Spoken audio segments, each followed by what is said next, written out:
प्रियादास जी महाराज तो वहीं बैठ कर के रोने लगे और रोते रोते मन में विचार करने लगे, मेरी कथा अच्छी नहीं लगी ठाकुर जी को, इसलिए भाग गए यहां से। अगर कथा भाई होती, भैया हल्ला मत करो, चोर नहीं लेके गए हैं। चोर की क्या सामर्थ्य जो ठाकुर जी को लेकर चला जाए। ठाकुर जी को कथा इतनी चुभ रही थी कि अपने आप चोरों को बुला के उनके संग बैठ के चले गए ठाकुर जी। मेरी कथा के कारण हुआ।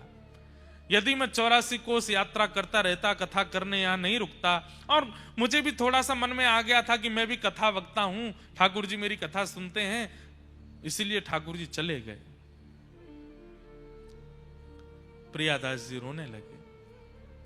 और वहां स्थिति क्या चोरों की, चोर गए किलोमीटरों दूर दौड़ते हुए कि कहीं पीछे से कोई आ नहीं जाए, और एकांत में कहीं जाकर के अपना जो उनका ठिकाना था वहां पहुंच गए। पहुंच करके बोरी वगैरह नीचे धरी, नीचे धर के सब सामान वामान सब बाहर निकाल दिया। थक गए थे, कुछ भोजन प्रसाद पाया, बोले भैया सो जाओ, अब तो रात भर हम सोए नहीं है, थोड़ी देर 1-8 घंटा सो लें, उसके बाद चोरी का जितना सामान है सब आपस में बांट लेंगे। चारों चोर जैसे ही सोए, नींद आते ही जिन ठाकुर जी को चोरी करके ले गए वो तुरंत इनके स्वप्न में, चारों के स्वप्न में एक साथ प्रकट हुए, और प्रकट होकर के बिल्कुल क्रोध में भर के देखने लगे। ये चारों अपने ही स्वप्न में थर थर कांपे। बोले आप कौन? बोले मैं वही हूं जाको तुम बोरी में बांध के लाए हो, बोरी में धर के लाए हो, मैं वही हूं। अरे आप इतने क्रोधी क्यों हो रहे हैं? बोले अरे 1 दुख, 2 दुख, 3 दुख, 4 दुख, 5 दुख देता होगा व्यक्ति, तुमने तो मुझे असंख्य दुख दिया है, इतना दुख दिया है, इतना कष्ट दिया है, अभी जहां तुम सो रहे हो वहीं पृथ्वी फटेगी और तुम तीनों रसातल में जाके गिरोगे। हमने क्या किया ठाकुर जी? अरे रात्रि से चोरी किए हो, कुछ खिलाया नहीं पिलाया नहीं, सुबह से भूखो प्यासो बैठा हूं मैं, बोरी में बांध के ले आए हो, स्वयं ने भोजन प्रसाद पाके सो गए हो। और भोजन प्रसाद तो बहुत दूर की बात रही, वहां में प्रेम से कथा सुनना था। 7 दिन से इतनी बढ़िया लीला चरित्र भक्तों की सुना रहे थे श्री प्रियादास जी महाराज, और तुम लोग वहां से मुझे लिया है। अभी मध्याह्न का समय हुआ है, कथा प्रारंभ होने में 2 घंटे बचे हैं, जो समय से कथा शुरू होती है। मैं तुम्हें कह रहा हूं कि तुम सोच नहीं पाओगे इतना बुरा करूंगा तुम चारों के साथ में। अभी इसी वक्त मुझे लेकर के वहां जाओ। हाँ ठाकुर जी हम अभी उठ करके लेके, और सुनो सुनो सुनो, जितना सामान लेके आए हो मंदिर का वो सब भी लेकर के जाना, और अपराध किया है, कथा छुड़वाई है मेरी, तो दंड तो देना पड़ेगा। बोले तो क्या दंड है? बोले जब से तुमने चोरी करी है तब से आज तक जितना सामान तुम्हारे पास है वो सब भी बाबा को भेंट करके आओ वहां जाके, जहां से मुझे उठा के लाए हो। चोर तो तुरंत उठ गए, बोले जान प्यारी है, प्राण निकल जाएंगे। ठाकुर जी तुरंत चरणों में प्रणाम किया, सुंदर पालकी बनाई, पालकी में ठाकुर जी बैठाए। जितना सामान चोरी करके लाए थे वो एक रात में तो 1 बोरी भर के लाए, अब तो 15-20 बोरियां भर ली। क्यों? जितना सामान चोरी किया सब धर लिया। ले करके नाचते गाते हरे कृष्ण हरे राम कीर्तन करते हुए जा रहे हैं। वहां पे सब रो रहे थे। इतने में किसी ने अल्लाह के बाबा देखो ठाकुर जी आ गए, ठाकुर जी आ गए। तो देखे आहा पालकी में विराजमान होकर के ठाकुर जी बढ़िया उछल उछल करके आनंद करते हुए आ रहे हैं। बाबा ने तो उन चोरों के पांव छुए, जय हो भैया, पता नहीं कहां के मनुष्य चोर चोरी करके ले गए थे, तुम बढ़िया हमारे ठाकुर जी को बचा लाए उनसे। चोरों ने उल्टे चरण पकड़े, हम कोई अच्छे आदमी नहीं है बाबा, तो हम ही तो चोरी करके ले गए थे। तुम चोरी करके ले गए थे तो फिर वापस क्यों लिया है? पूरी कथा बताई। बोले ठाकुर जी स्वप्न में आए और स्वप्न में आकर के बोले मुझे वहीं लेकर के जाओ, सारी सामग्री लेके जाओ, और पूर्व में जितनी चोरी करी है वो सामान भी मंदिर में चढ़ा करके आओ। बोले ठाकुर जी ने आज्ञा की थी कथा शुरू हो उससे पहले पहले हमें पहुंचा देना, नहीं तो पृथ्वी फट जाएगी। प्रियादास जी ने जैसे ही सुना कि ठाकुर जी कथा सुनने के लिए वापस आए हैं, तुरंत ठाकुर जी को हृदय से लगा लिया और ठाकुर जी को वचन दे दिया, नाथ अब ये चोर तो यहीं रहेंगे, इनको भी भगत बना देंगे, सब सामान वान जो है ठीक है। अब जब तक संपूर्ण भक्तमाल पूरी नहीं हो जाएंगी, पहले तो ऐसा मन था कि 10-12 दिन में कथा करके चले जाएंगे, लेकिन अब जब तक पूरी कथा नहीं हो जाएंगी तब तक हम कथा आपको सुनाते रहेंगे, पूरी भक्तमाल आपको सुना करके तब यहां से आगे जाएंगे। आज भी 84 कोस की यात्रा में उन ठाकुर जी के दर्शन होते हैं जिन्होंने पूरी भक्तमाल स्वयं बैठ करके सुनी और चोरंते लड़ झगड़ के वापस आए गए। मुंह वापस छोड़ के आओ, मुंह कथा सुननी है पूरी।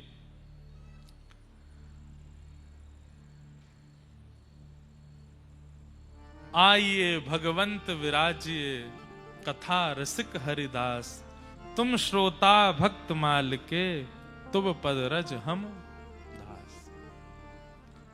भक्तमाल और भागवत के मूल श्रोता ठाकुर जी हैं, आप लोग नहीं हैं।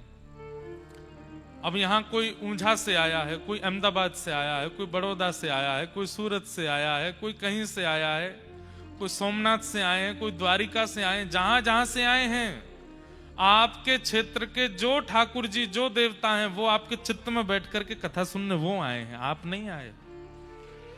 कथा के श्रोता तो ठाकुर जी, कथा के प्रेमी तो ठाकुर जी। बंधुओं, कथा विश्राम हो जाती है, उसके बाद क्या करें? यहां पर अभी 3 दिन बाद कथा विश्राम हो जाएगी, फिर क्या करोगे? 7 तारीख के बाद क्या करोगे? 8 तारीख के बाद नियम बना लीजिए, नित्य ठाकुर जी को एक प्रसंग सुनाया कीजिए। अब प्रसंग ठाकुर जी को सुनाना है तो उसके लिए स्वयं भी तो सुनना पड़ेगा।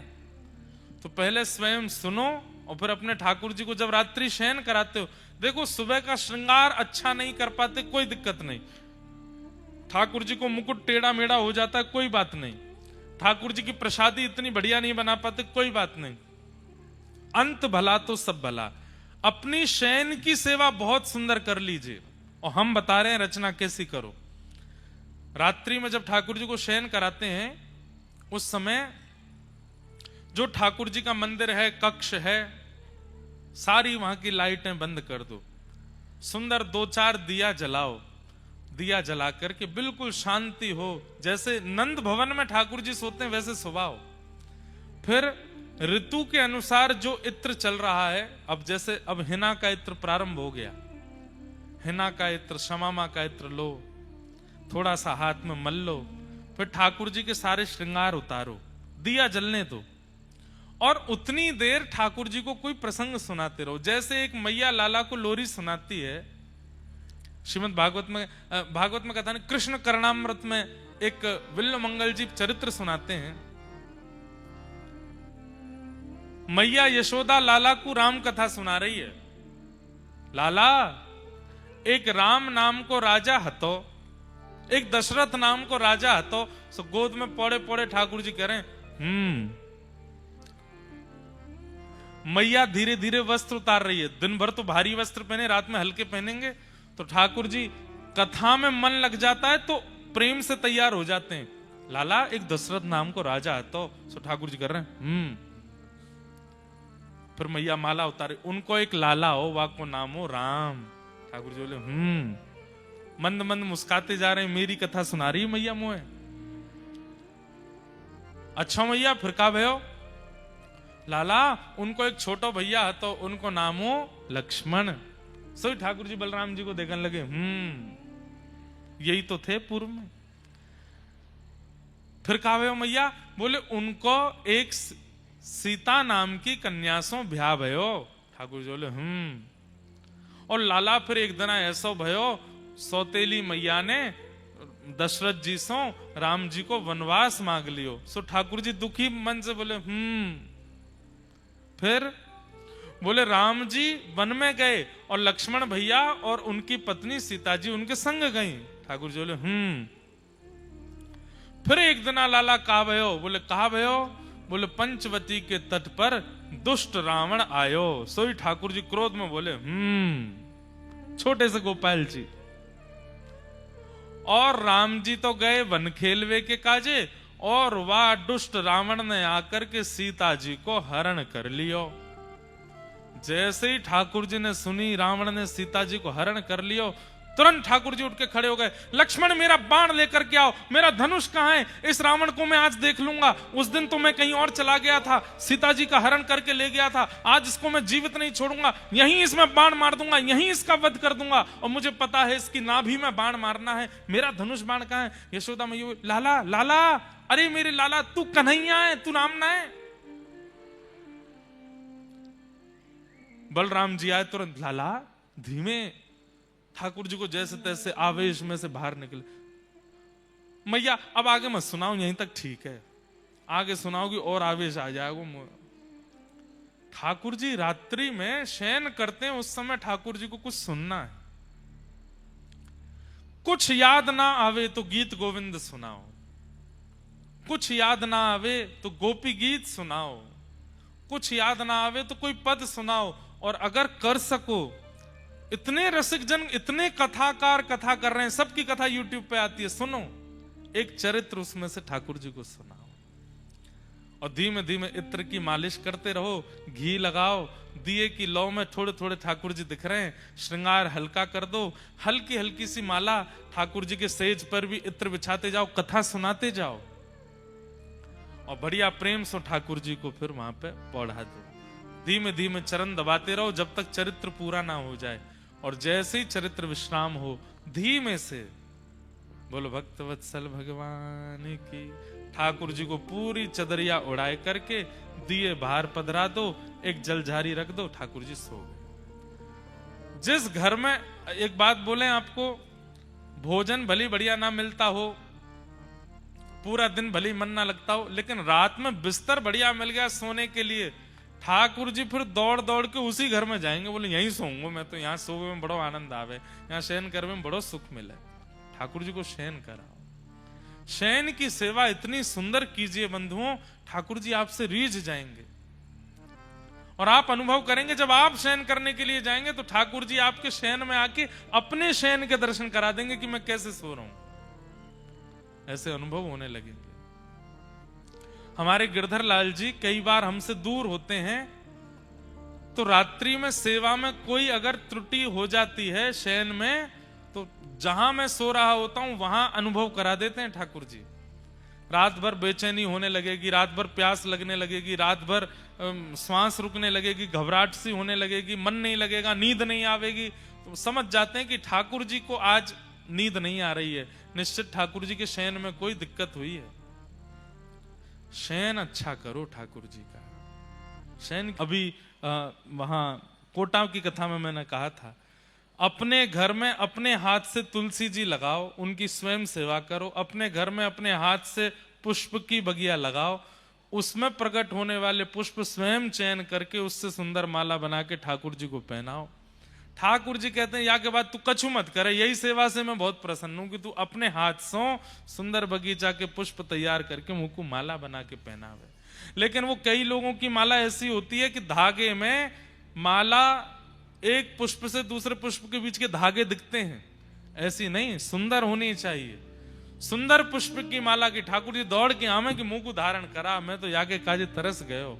ठाकुर जी को माला धारण करना बहुत प्रिय है। और एक और बात, जब माला जी बनाते हैं उस समय प्रत्येक पुष्प में एक भक्त का स्मरण करना चाहिए। ठाकुर जी देखो, अब आपकी माला में श्री सूरदास जी महाराज आ रहे हैं, सूरदास जी विराजमान हो रहे हैं, अब भक्तिमती मीराबाई आ रही हैं, अब श्री नरसिंह मेहता जी आ रहे हैं।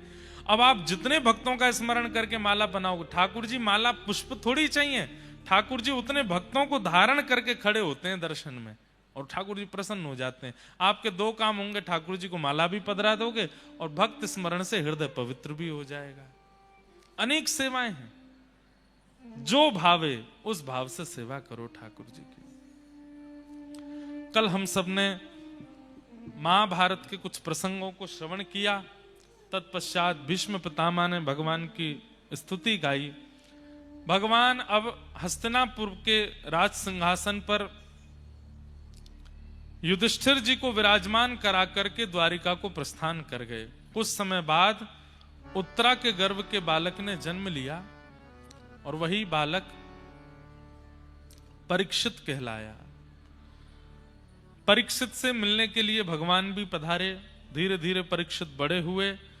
पांडव स्वर्गारोहण को प्रस्थान करके परीक्षित को राज्य गद्दी पर बिठा के। परीक्षित से एक दिन एक अपराध बन गया। अपराध कैसे बना?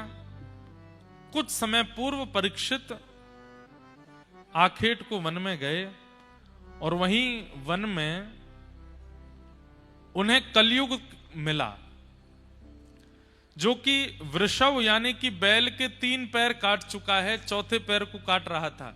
वृषभ धर्म है, धर्म के 3 पैर कलयुग में कट चुके हैं। सत्य, दान, दया और पवित्रता।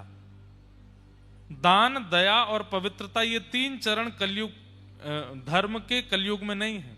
कलयुग में केवल एक चरण पर धर्म खड़ा है, वो है सत्य। और धीरे धीरे वह चरण भी नष्ट होता जा रहा है।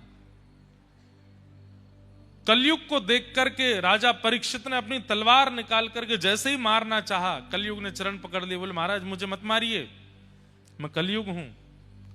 सतयुग, त्रेता, द्वापर के बाद अब मेरी बारी है। परीक्षित बोले अभी तो सतयुग द्वापर चल रहा था, तुम कब आए? बोले भगवान कृष्ण जिस दिन अपनी लीला पूरी करके गए उसी दिन मेरा आगमन हुआ। परीक्षित जी महाराज बोले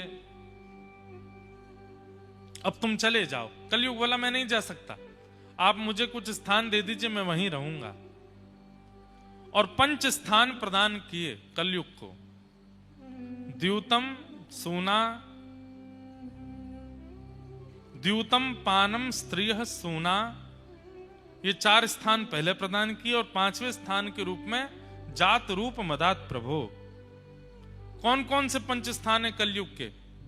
जुआ, धन को गलत स्थान पर गलत प्रकार से व्यय करने वाले लोग कलयुग को आमंत्रण दे रहे हैं, कलयुग का आमंत्रण कर रहे हैं।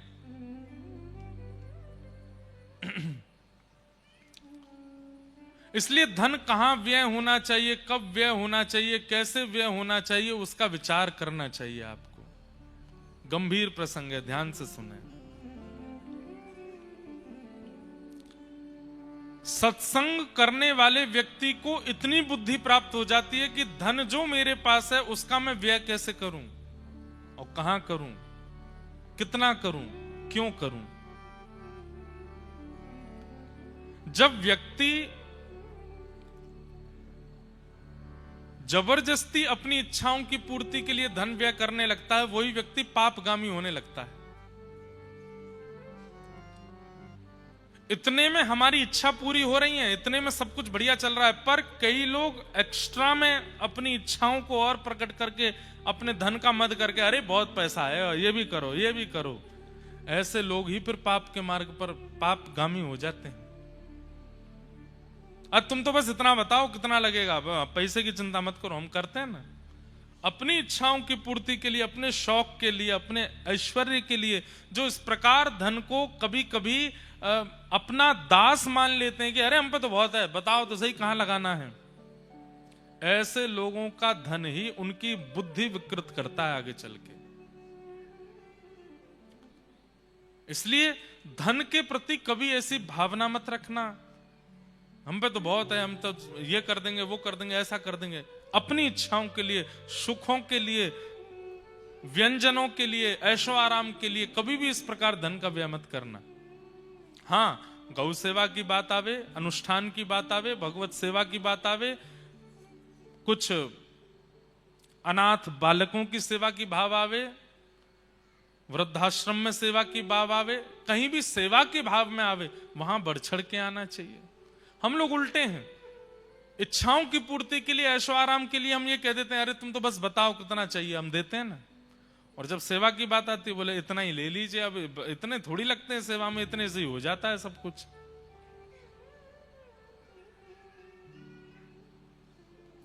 कभी आपने ऐसा सुना कि किसी गौशाला में, किसी विवाह उत्सव में, या किसी अनाथालय में, या किसी सेवा आश्रम में किसी ने 150 करोड़ 200 करोड़ दान किया हो? बहुत कम सुनने में मिलता है। लेकिन जब बड़े बड़े सट्टे होते हैं तो पता चलता 1000 करोड़ का सट्टा हो गया, वहां पर इतना किसी ने ये कर दिया वो कर दिया, इतना लोग निकालते हैं पैसा। उन्हीं लोगों की बुद्धि विकृत धन करता है। तो कलयुग का सबसे पहला निवास स्थान है द्यूतम।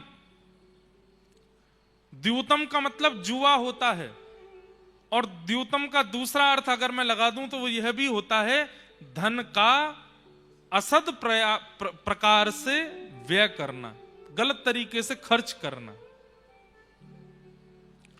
अब देखिए, कहने पर आ जाएं तो हम ये भी कह सकते हैं, जब व्यक्ति धन दे करके असद वस्तु खरीदता है, किसी का मांस खरीदता है, मद्य खरीदता है, मदिरा खरीदता है, और वहां भी धन देता है, धन दे करके लेता है, ऐसे व्यक्ति की भी धन बुद्धि विकृत कर देता है। द्यूतम भैया, वो धन पैसा रुपया जो भी आप उसको मान रहे हो, साक्षात लक्ष्मी है, उसको लक्ष्मी मानकर के व्यय कीजिए। द्यूतम। कलयुग का दूसरा स्थान क्या है? पानम। मदिरा पान, मद्यपान, अभक्ष सेवन, कोई भी ऐसी वस्तु का सेवन जो तामसी है, और कोई भी ऐसी वस्तु का सेवन जिसके सेवन के बाद आप अपने आपे से बाहर चले जाते हो, उसमें कलयुग का निवास है।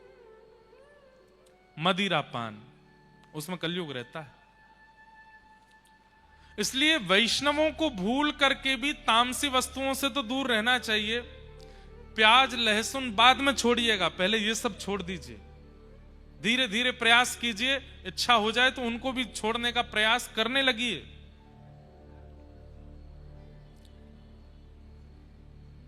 मद्यपान, ये तो करना ही नहीं चाहिए। द्यूतम पानम। तीसरा आता है पर स्त्री पर पुरुष संग। पर स्त्री और पर पुरुष के प्रति दृष्टि नहीं रखनी चाहिए। यदि रखते हैं तो उससे भी कलयुग का प्रभाव पड़ेगा। और अंतिम स्थिति, चौथी स्थिति बताई, सूना, जबरदस्ती लड़ाई करना।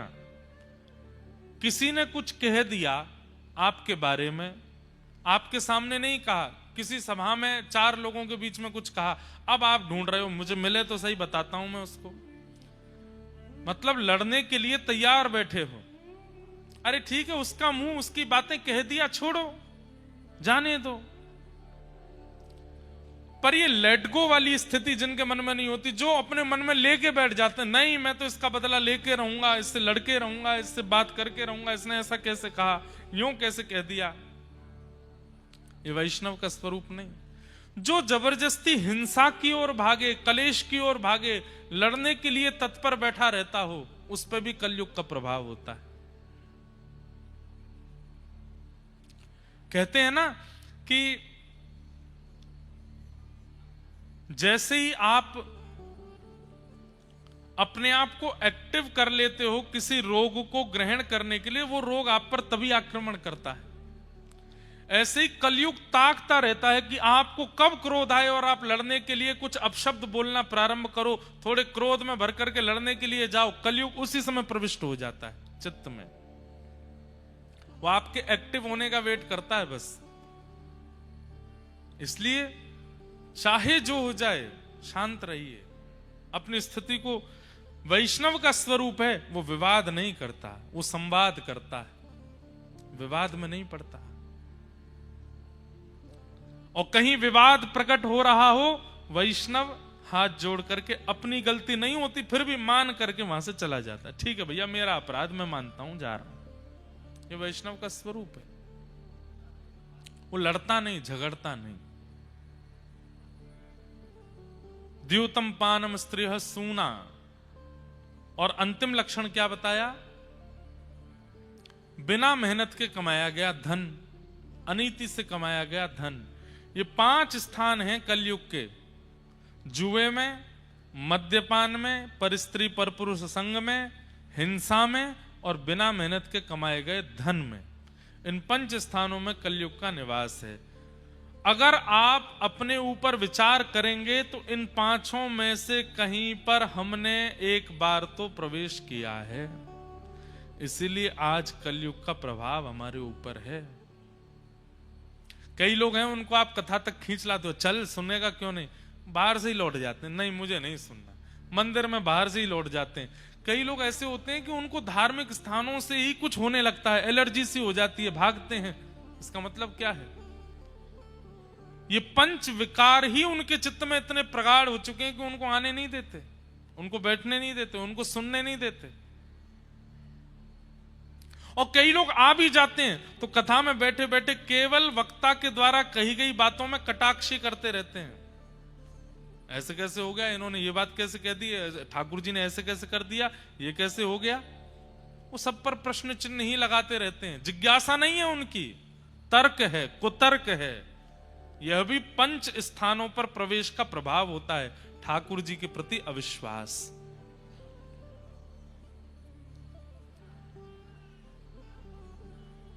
कोई बोल रहे हैं, उनको बोल दो धीरे बोलें। तो राजा परीक्षित ने ये 5 स्थान कलयुग को दे दिए। स्वयं गए आखेट को वन में, शमिक ऋषि के गले में मरा हुआ सर्प डाल दिया। क्यों? जल मांगा था, लेकिन ऋषि त्रातक समाधि में बैठे थे, प्रत्युत्तर नहीं दे पाए। तो अपना अपमान जान करके राजा ने, मैं जल मांग रहा हूं और ये समाधि से नहीं उठ रहे हैं, मरा हुआ सर्प गले में डाल दिया। अपमान का बोध भी उसको होता है, लिख लीजिएगा, अपमान का बोध भी उसको होता है जिसको सम्मान की बहुत इच्छा होती है। जो सम्मान का बहुत भूखा होता है, उसी व्यक्ति को जगह जगह अपमान लगता रहता है। यहां मेरा अपमान कर दिया, यहां मेरे से यूं कह दिया, मेरे से वहां पे ऐसे कर दिया। हर घर में एक ऐसा व्यक्ति होता है, उसका सब जगह अपमान ही होता है।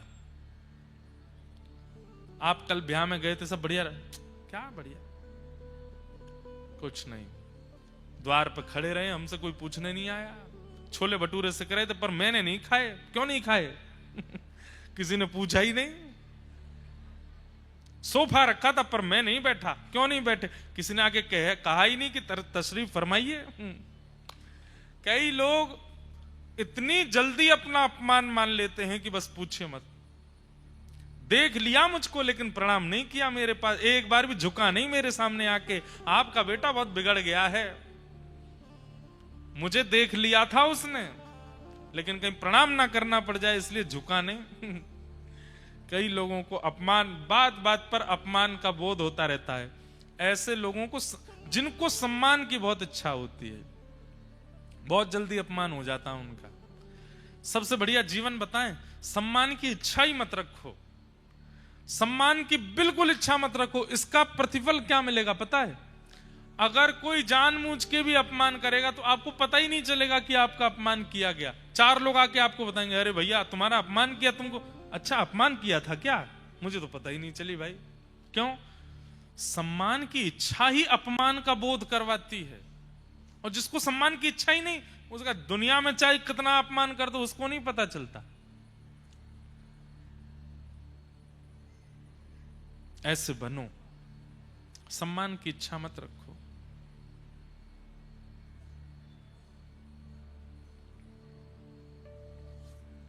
तो राजा परीक्षित ने मरा हुआ सर्प डाल दिया गले में, केवल इतनी सी बात पर कि मैंने जल मांगा और ये संत अभी समाधि में बैठे हैं। अरे भाई समाधि है वो समाधि ही क्या, जहां पर बाहर की गतिविधि पता चल जाए। पर राजा परीक्षित को क्रोध आ गया, गले में मरा हुआ सर्प डाल दिया। परंतु शमिक ऋषि के पुत्र श्रृंगी ने यह दृश्य जैसे ही उनको पता चला, श्राप दे दिया, मेरे पिता के गले में मरा हुआ सर्प डाला, मैं श्राप देता हूं राजा परीक्षित को, आज के ठीक 7वें दिन तक्षक सर्प डस देगा, इनकी मृत्यु हो जाएगी। अब राजा परीक्षित जब लौट करके गए, बंधुओं कलयुग का सबसे पहला प्रभाव क्या है? आपके ऊपर कलयुग का आक्रमण आ चुका है। इसके सिम्टम्स क्या हैं? जैसे कोविड के सिम्टम्स थे, छींक आना, खांसी होना। कोविड काल याद है? 2020 में घर में अगर कोई कमरे में छींका तो सारा घर इकट्ठा होता। तेरे को छींक आई रे, कहां गया था तू? कहीं नहीं गया भाई, ऐसे ही आ गई। हाथ धो के आ, पहले हाथ धो रहा है तू, मास्क लगा के 3 दिन मास्क में घूम, फिर माता जी उसके आगे पीछे घूमती थी, तुझे हींग की खुशबू आई कि नहीं आई? मैंने हींग का छौंक लगाया। हाँ माँ आई थी। हाँ तो भगवान बोले ठीक है। घर में बड़ा आनंद आया था कोविड के टाइम पे। मैया भोजन बनाती, जानबूझ करके नमक ज्यादा डालती, स्वाद आ रहा है कि नहीं। जैसे ही प्रसाद पाते सब बोलते बड़ा नमक है। भगवान बोले बहुत बढ़िया भैया, सब ठीक है, स्वाद आ रहा है सबको। कोविड के सिम्टम्स थे, स्वाद चले जाना, सुगंधी ना आना, गला सूखा पड़ जाना, खांसी होना, जुकाम होना, आदि आदि, गला बैठना। ऐसे ये कलयुग के भी कुछ सिम्टम्स हैं। सबसे पहला सिम्टम क्या है? तिलकधारी, शिखाधारी, धोतीधारी, जनेऊधारी, कंठी पहनने वाले, हरे कृष्ण हरे राम या फिर राम राम जपने वाले, इनके प्रति पाखंड की भावना प्रकट होना। अरे ये सब तो ऐसे ही हैं, ये सब तो ऐसे ही हैं। इस प्रकार की भावना जिनके प्रति, जिनके अंदर प्रकट हो जाती है, समझ जाओ कलयुग का प्रभाव प्रारंभ। मतलब हरिजन और हरि भक्तों में दोष दिखने लग जाए, समझ जाओ कलयुग आ चुका है आपके अंदर। दूसरा प्रभाव क्या होगा? ठाकुर जी की कथा, ठाकुर जी की लीला, ठाकुर जी के धामों के प्रति अविश्वास। तीसरा प्रभाव क्या होगा? माता पिता के वचनों के प्रति अविश्वास। माता पिता के वचन कोई बड़ी बात नहीं है, ऐसे ही बोलते रहते हैं ये तो। चौथा प्रभाव क्या होगा? मनमानी, भयंकर मनमानी करना, अपने मन से चलना, किसी अच्छे की बात ना सुनना, भले चाहने वाले शत्रु दिखने लग जाना। कोई आपके भले के लिए कहता और आपको उसमें शत्रु दिखाई देता, ये मेरा शत्रु है, ये चाहता ही नहीं कि मैं अच्छा करूं। ये कुछ सिम्टम्स हैं। उसमें सबसे पहला संकेत क्या है कि कलयुग आपके ऊपर आक्रमण कर चुका है? कि हरिजनों के प्रति दोष बुद्धि आना, उनके प्रति दोष दृष्टि होना। आजकल सोशल मीडिया का जमाना है, लोग इतनी जल्दी वैष्णव अपराध कर देते हैं। मैं उन्हें बार बार हाथ जोड़ करके समझाता हूं, ठाकुर जी के भोग में अपराध बन जाए कोई दिक्कत नहीं, श्रृंगार में अपराध बन जाए कोई दिक्कत नहीं, पर ठाकुर जी के जनों का अपराध मत करो। क्योंकि ठाकुर जी के जनों का अगर आपने अपराध किया, ठाकुर जी क्षमा नहीं करेंगे। आप कहेंगे महाराज जी वो पाखंड करते हैं, महाराज जी वो ऐसे करते हैं, वो गलत बोलते हैं, वो इस तरीके से। अरे तिलक लगा रखा है ना उन्होंने, ठाकुर जी न्याय करेंगे उनका, तुम क्यों पीछे पड़े उनके? ठाकुर जी देख लेंगे तुमने क्या गलत किया, क्या अच्छा किया। तिलक लगा करके कुछ गलत बोला या कुछ गलत आचरण किया, ठाकुर जी देखेंगे, अपने न्याय में ठाकुर जी उसको देखेंगे। आप कुछ मत कहिए उससे, आप उसके प्रति श्रद्धा ही रखो। पर बहुत जल्दी अपराध कर देते हैं हम वैष्णवों का, बच नहीं पाएंगे इससे। संत अपराध बन गया राजा परीक्षित से। जैसे ही मुकुट उतार करके रखा, अपने सिंहासन पर बैठे राजा परीक्षित को स्मृति हुई, अरे ये मैंने क्या किया? एक संत से जल मांगा और जल ना देने पर मुझे इतना क्रोध आ गया कि गले में मरा हुआ सर्प डाल दिया। बंधुओं, आपने जो सोचा नहीं होगा वह क्रिया भी एक दिन आपसे करा लेगा। अगर अभी आपने अपने क्रोध पर वशीकरण नहीं किया तो। आपको क्रोध आता है, आप क्रोध को आने देते हैं और बल्कि दूसरों को सावधान करते हैं, भाई देखो मुझे बहुत जल्दी गुस्सा आ जाता है, सावधान रहना, कोई ऐसे काम मत करना कि मुझे क्रोध आए। ऐसे लोगों को हम व्यासपीठ से एक बात कह रहे हैं, एक दिन वही क्रोध ऐसी क्रिया कराएगा जो आपने कभी सोची नहीं होगी। आप करने के बाद स्वयं सोच में पड़ जाएंगे, ये मैंने कैसे कर दिया, ये तो मैं कर ही नहीं सकता था। क्रोध सबसे बड़ा शत्रु है हमारे जीवन का। कहीं कहीं अच्छा है क्रोध करना, पर क्रोध की भी एक लिमिट होती है, क्रोध का भी एक तरीका होता है, उससे अधिक नहीं। हमारा तरीका पता है क्या? क्रोध का अपना खुलासा कर रहे हैं, मौनमास्तां। क्रोध आता है तो मौन हो जाता हूं, नहीं बोलता, कोई प्रति उत्तर नहीं, कोई उत्तर नहीं, कोई जवाब नहीं, कोई रिएक्शन नहीं, कुछ नहीं। और ये कितनी देर तक? घटिकद्वयम, 2 घड़ी। ज्यादा दिन तक क्रोध नहीं रहते। सुबह हुए तो शाम तक मान गए बस, शाम को हुए तो सुबह तक मान गए बस। इससे ज्यादा क्रोध नहीं करना चाहिए। क्षमा कर दो।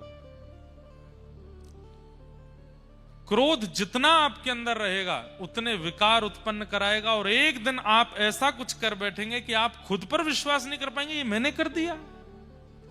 इसलिए क्रोध को जितना जल्दी हो विदा कर दिया करो, अपने अंदर से रहने मत दिया करो।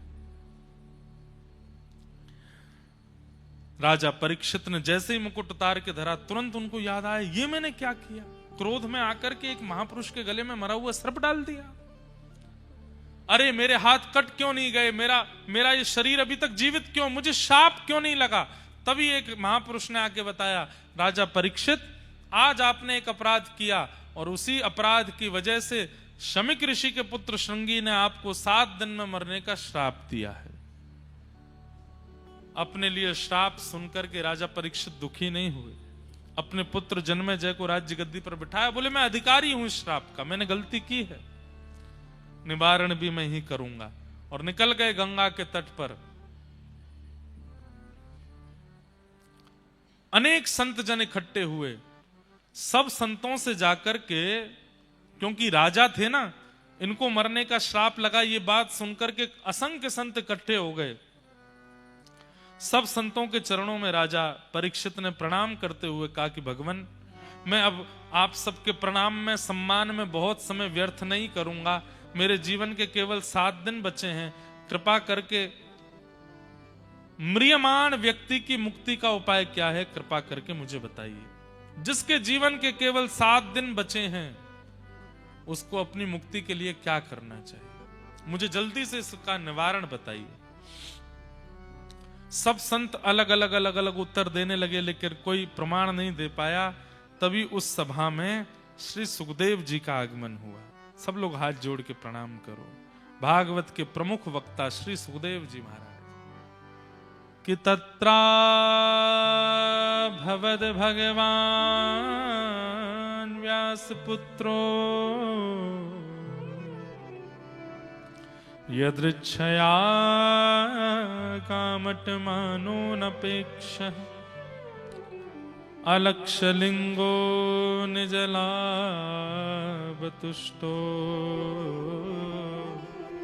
व्रतस्य बालैरवधूतभेष।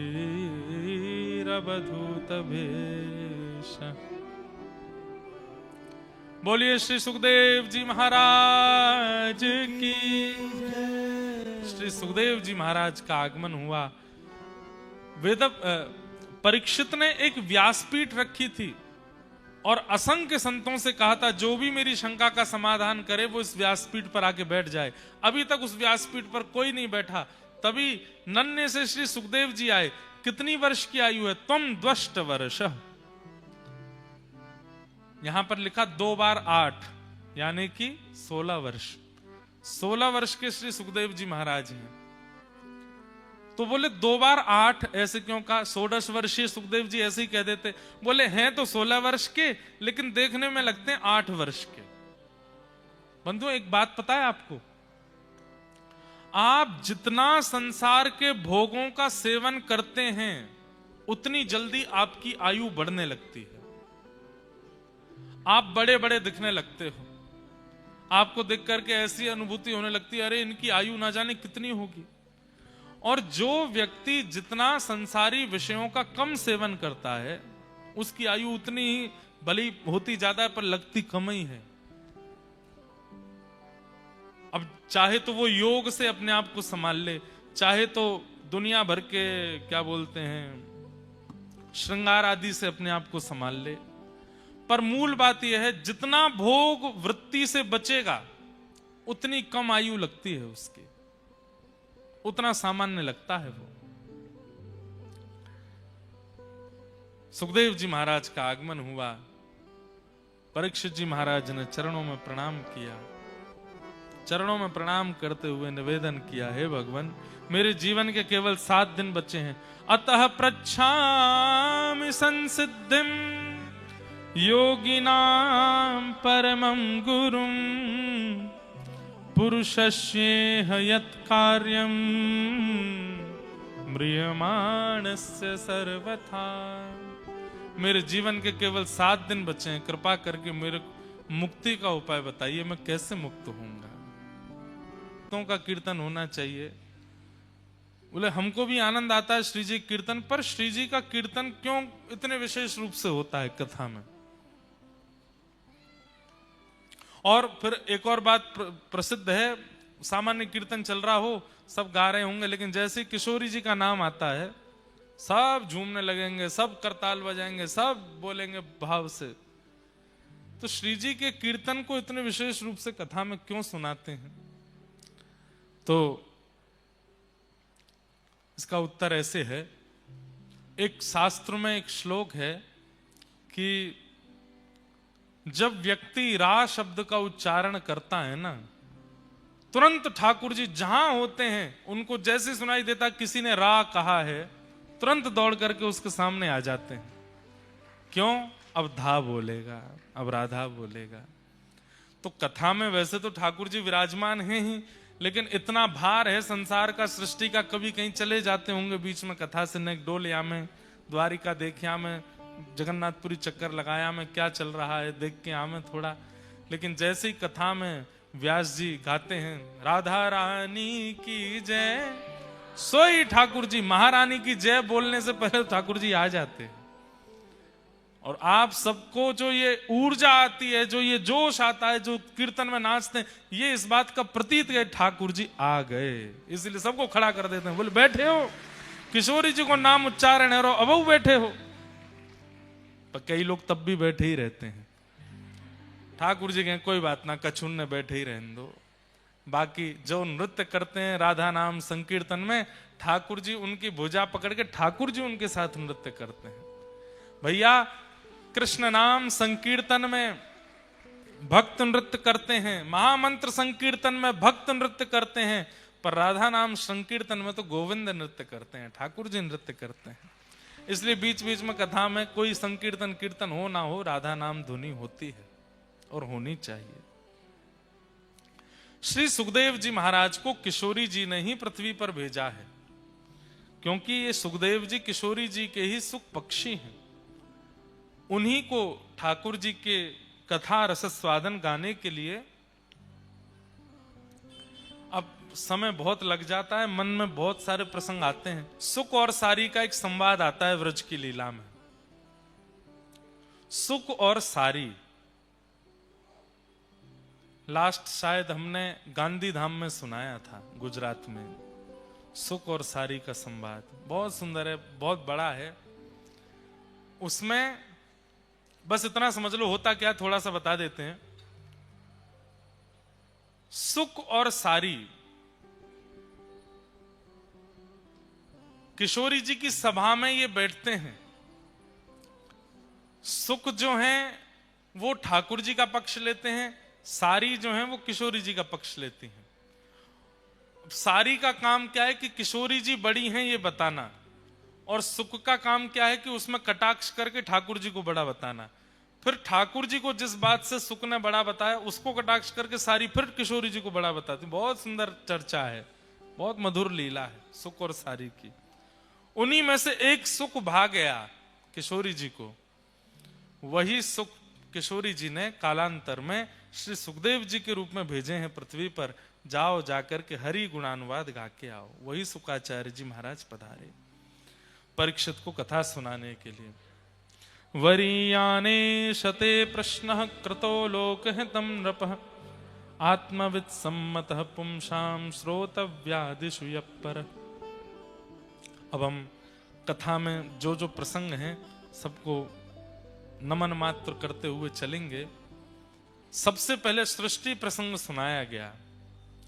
भगवान किस प्रकार से सृष्टि करते हैं उसका पूरा भाव सुनाया। चतुश्लोकी भागवत का भाव सुनाया। हिरण्यकश्यप हिरण्याक्ष कैसे उत्पन्न हुए उनकी कथा सुनाई गई।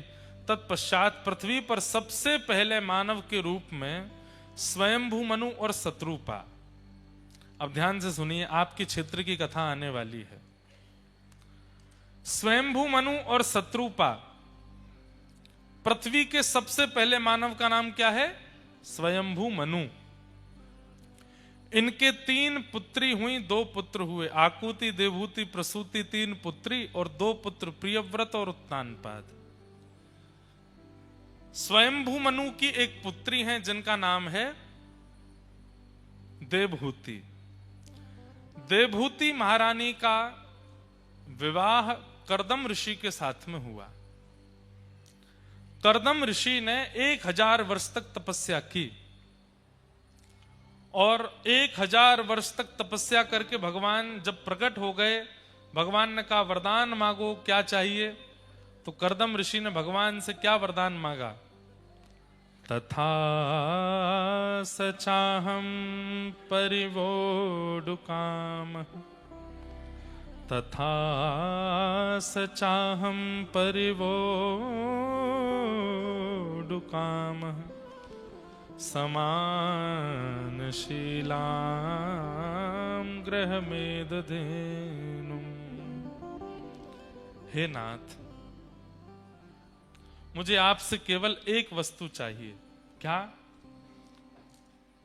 उपेयवान मूलमशेष मूलम दुराशयः कामदुद्वांग्रिपश्य। हे नाथ, 1000 वर्ष की तपस्या करने से मुझे एक ही फल चाहिए आपसे। क्या? मैं आपसे जितना प्रेम करता हूं, मैं आपके चरणों में जितनी श्रद्धा रखता हूं, मैं आपके प्रति जितना समर्पित हूं, मुझसे भी ज्यादा आपसे प्रेम करने वाली एक सुंदर सी कन्या से मेरा ब्याह हो जाए, ऐसी मुझ पर कृपा कर दो। मेरी प्रीति आपको पता है कि मैं आपसे कितनी प्रीति करता हूं। मुझसे भी दुगनी प्रीति करने वाली एक कन्या मिले जिससे मैं ब्याह कर लूं, ऐसी कृपा मुझ पर करो। ऐसा वरदान आज तक किसी ने नहीं मांगा था। वरदान में लोग या तो सिद्धियां मांग लेते हैं, वरदान में लोग लोक मांग लेते हैं, परलोक मांग लेते हैं, ठाकुर जी को मांग लेते हैं, कुछ भी मांग लेते हैं। पर आज एक अद्भुत वरदान मांगा है। क्या? मुझे ऐसी पत्नी मिले जो मुझसे भी ज्यादा आपसे प्रेम करती हो, मुझसे भी ज्यादा आपकी भक्ति करती हो, आपकी सेवा करती हो। ऐसी पत्नी से मेरा ब्याह हो जाए।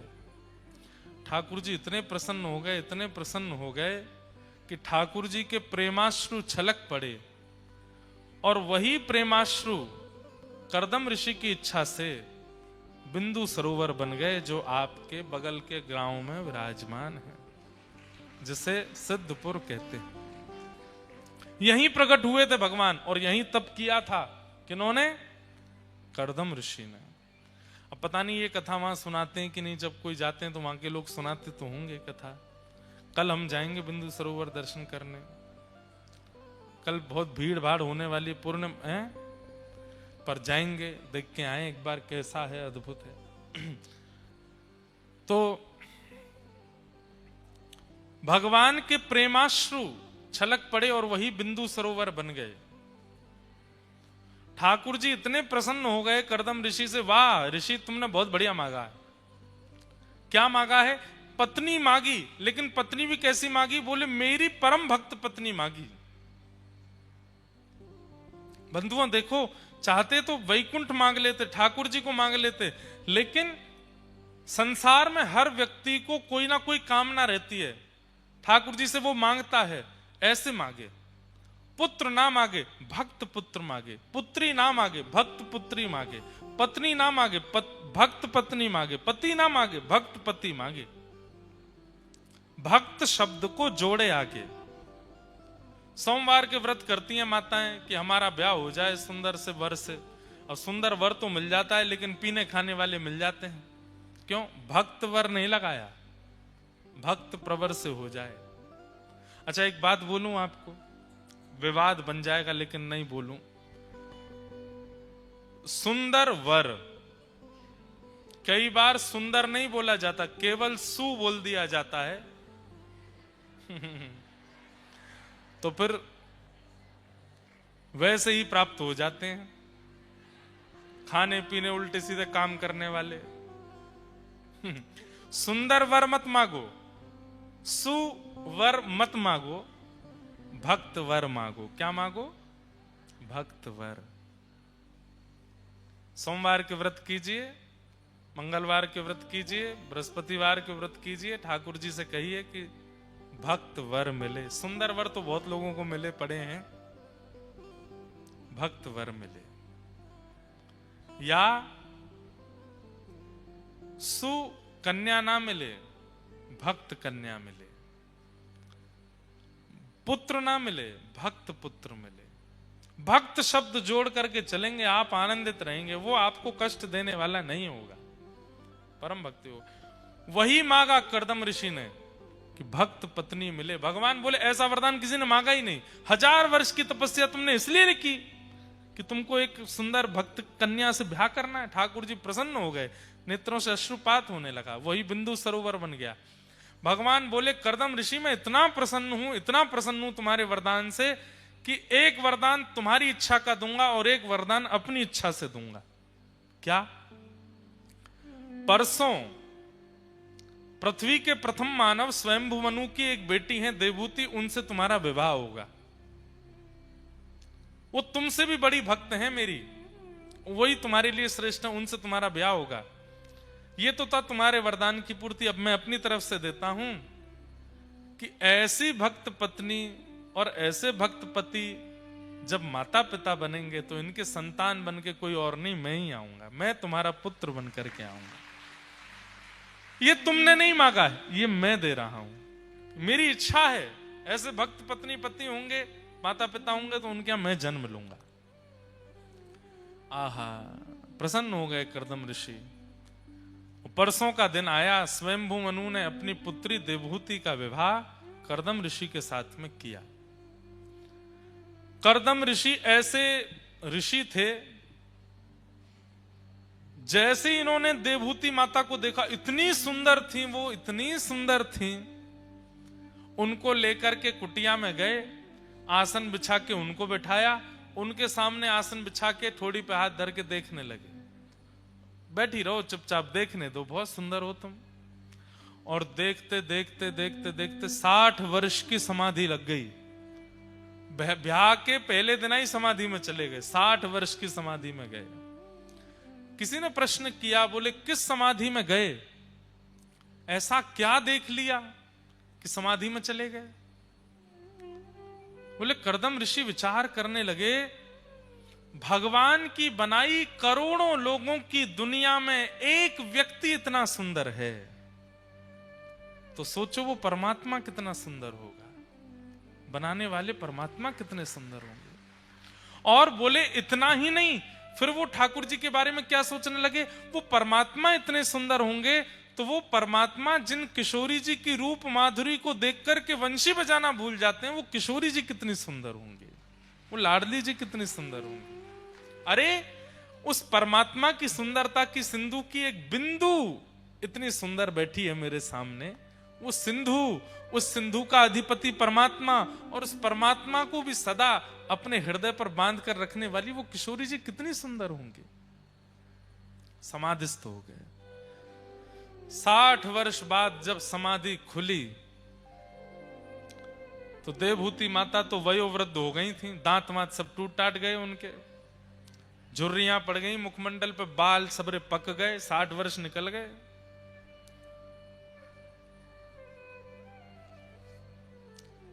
इनका ध्यान खुला, नेत्र खोल करके बोले, देवी अभी अभी मेरा ब्याह हुआ था, सुंदर सुकन्या पत्नी मेरी देवहूति बैठी थी मेरे सामने, अम्मा वो कहां चली गई? देवहूति माता बोली, मैं ही हूं वो। अरे ये तुम कैसी हो गई? अब आप ब्याह करते ही समाधि में चले गए, 60 वर्ष बाद आपकी समाधि टूटी है। करदम ऋषि बोले 60 वर्ष हो गए मुझे? बोले हाँ। 60 वर्ष बाद करदम ऋषि ने जब नजर घुमा के देखा तो यथावत ऐसी की तैसी उनकी, बिल्कुल वैसी की वैसी उनकी यज्ञ कुंडी, वैसी की वैसे उनके ठाकुर जी की सेवा, वैसे की वैसा आसन, वैसा ही पूरी कुटिया, मतलब 60 वर्षों तक देवभूति सब संभालती रही। देवभूति माता से बड़े प्रसन्न हो गए करदम ऋषि। वरदान मांगो, क्या चाहिए? तुमने अपना पूरी युवावस्था मेरी सेवा में निकाल दी, मैं वरदान मांगो, क्या चाहिए? क्या मांगू? अब वयोवृद्ध शरीर हो गया, अब क्या मांगू? एक ही इच्छा है, प्रेम से प्राण निकले ठाकुर जी के दर्शन करते हुए, यही चाहिए बस। नहीं नहीं देवी, तुमने पूरा जीवन व्यतीत किया, कुछ मांगो। अब कुछ इच्छा नहीं है नाथ, वयोवृद्ध हो गई हूं मैं। हाथ पकड़ो मेरा। हाथ पकड़ कर लेके बोले, ये क्या है? ये बिंदु सरोवर, इसमें स्नान करो, ये ठाकुर जी के अश्रु बिंदु से प्रकट हुआ है। जैसे ही देवभूति माता ने स्नान किया, स्नान करके बाहर आई, पुनः वैसा ही स्वरूप हो गया जैसा 60 वर्ष पूर्व था, जैसा ब्याह के समय था। देवी, अब कोई इच्छा हो तो बताओ। ऐसी कोई संसारी इच्छा नहीं। तभी करदम ऋषि बोले, अरे भगवान ने मुझे वचन दिया था कि वो मेरे यहां संतान के रूप में प्रकट होंगे। देवी, अब ठाकुर जी के आगमन की व्यवस्था करो, पूरी कुटिया सजाओ, ठाकुर जी पधारेंगे। करदम ऋषि और देवभूति माता के पहले 9 कन्याएं हुई। कहते हैं यही नवदा भक्ति है। श्रवणम कीर्तनम विष्णु, स्मरणम पाद सेवनम, अर्चनम वंदनम, दास्यम सख्य आत्मनिवेदनम। ये भगवान की नवदा भक्ति ने पहले जन्म लिया और 10वीं संतान के रूप में साक्षात भगवान कपिल मुनि पधारे हैं। बोलो कपिल भगवान की जय। देवभूति माता ने जैसे ही जन्म दिया, अंदर से ही इतनी आनंदित हो गई, पूरा वातावरण सुगंधित हो गया, आकाश में देवी देवता प्रकट हो गए, सूर्य चंद्र एक साथ आकाश में आकर के ठाकुर जी का दर्शन कर रहे हैं। करदम ऋषि और देवभूति माता के यहां कपिल भगवान प्रकटे। करदम ऋषि ने प्रणाम किया। भगवान देखते ही देखते थोड़े से बड़े हो गए, नन्हे बालक जैसे चलने फिरने लायक हो गए। भगवान का यज्ञोपवीत संस्कार आदि सब हो गया। करदम ऋषि ने चरणों में प्रणाम किया, भगवान मुझे आज्ञा करो। बोले आप वन में जाके भजन करो। और मैया से कहा, मैया आप मेरे पास रहो। देवभूति माता कपिल भगवान के साथ रहती हैं। कुछ समय बाद देवभूति माता के मन में बहुत जिज्ञासाएं थीं। एक दिन अपने पुत्र को प्रणाम करके चरणों में बैठी और अपने तन की जिज्ञासाएं पूछने लगी। जिज्ञासा पूछते हुए कहने लगी, आप परमात्मा हो, मेरे संशयों का समाधान कीजिए। क्या संशय है मैया? निर्वेणा नितराम भूमन असद इंद्रिय तर्षणात् येन संभाव्यमानेन प्रपन्नांधम तम प्रभो।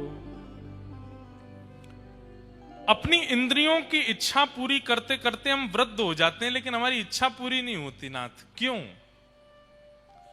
हमारा मन कभी भरता क्यों नहीं है? भोगते भोगते जीव की इच्छा पूरी नहीं होती, कान की इच्छा पूरी नहीं होती, आंखों की इच्छा पूरी नहीं होती, हाथों की त्वचा की इच्छा पूरी नहीं होती। नाथ, क्या कारण है?